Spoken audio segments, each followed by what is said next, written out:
রবীন্দ্রভারতী বিশ্ববিদ্যালয়ের অধীনে যারা রাষ্ট্রবিজ্ঞান নিয়ে এমএ করছো ডিস্টেন্স থেকে, তোমাদের যে থার্ড সেমিস্টার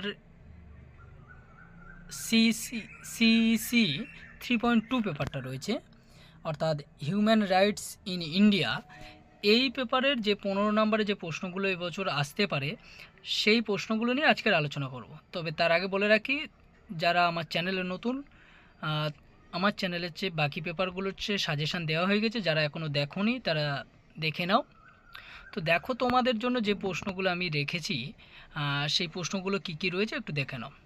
তোমাদের জন্য ফার্স্ট প্রশ্ন রেখেছি, right about the origin and evolution of human rights. পরের প্রশ্ন, briefly discuss 3 generation or 3 phases of human rights.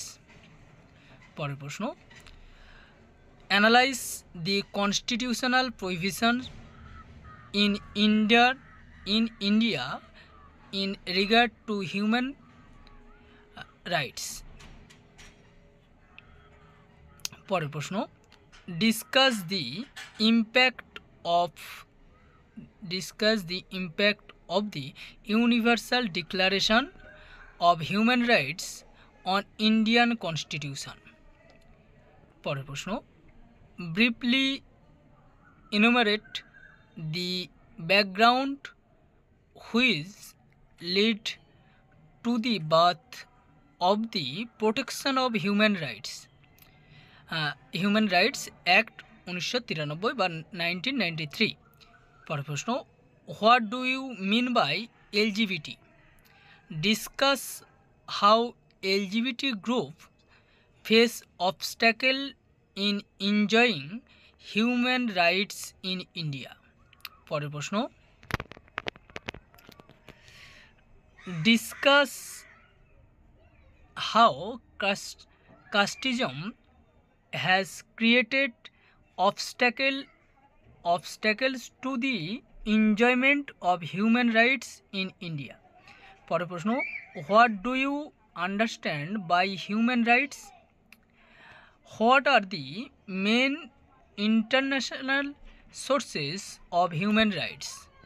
পরের প্রশ্ন, what are the elements in the Indian constitution that are a source of human rights for its citizens?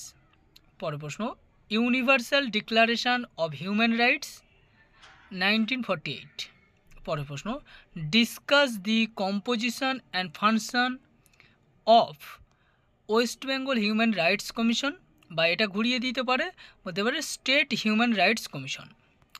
R last প্রশ্ন তোমাদের জন্য যেটা, discuss the vision and objectives and working nature of human rights commission. এই হচ্ছে তোমাদের CEC 3.2 পেপারের total 15 নম্বরের প্রশ্ন। এই প্রশ্নগুলো তোমরা ভালো করে করো, আশা করছি এখান থেকে তোমরা সব প্রশ্ন জানা পেয়ে যাবে।